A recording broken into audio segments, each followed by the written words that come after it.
In this week's Food for Thought, we're heading to a family-run Vietnamese restaurant, putting food safety and passion for putting out a proper product that's made from scratch. And the drinks, yeah, they're gonna make you want to dance and give you a reason to want to hug one of your loved ones, that's for sure. And we're also heading to a food truck with 2 inspection reports. And when we showed up, we didn't even know if we were at the right place. Here's what's que rico and what's que asco in this week's Food for Thought.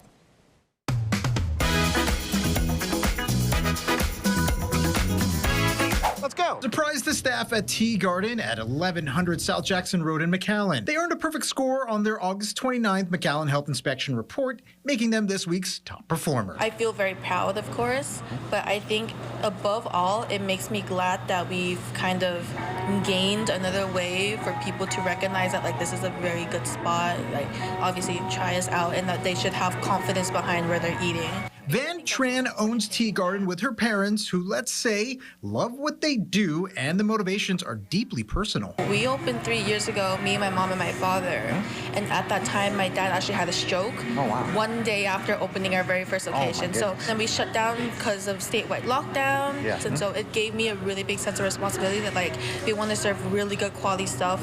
Being a top performer is a responsibility, and it's recognition for cleanliness. But just check out the food. It's picture perfect. And the drinks, well, they'll get you moving. It's a little personal experience for everybody.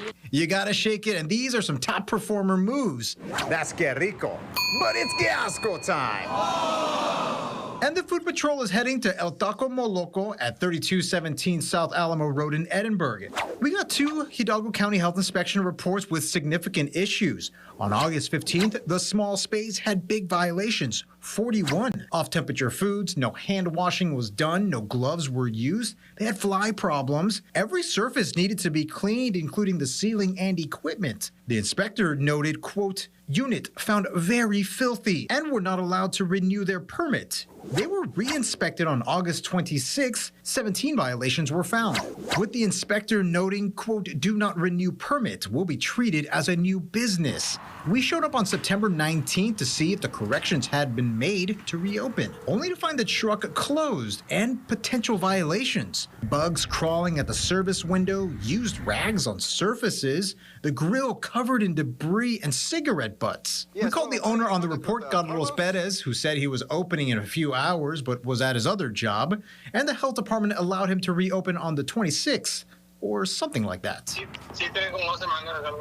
Because the truck was closed, we couldn't see if the permit was posted. He said that he'd send a picture of it later, but as of this report, he has yet to provide any proof that the county gave him the all clear to reopen. Carlos definitely has the Food Patrol's number because we left 1, 2, 3, and a 4th card. 4 cards because that's food for thought. Que rico, que asco. And congratulations again to Tea Garden, and saying hi to Van's parents who are right now in Vietnam watching this. And yeah, it's 10 o'clock in the morning over there. Hey, reminder, you're a part of the Food Patrol. If you see something que asco or gross, you know what to do. Take a picture, take a video, send it on over to your local health department.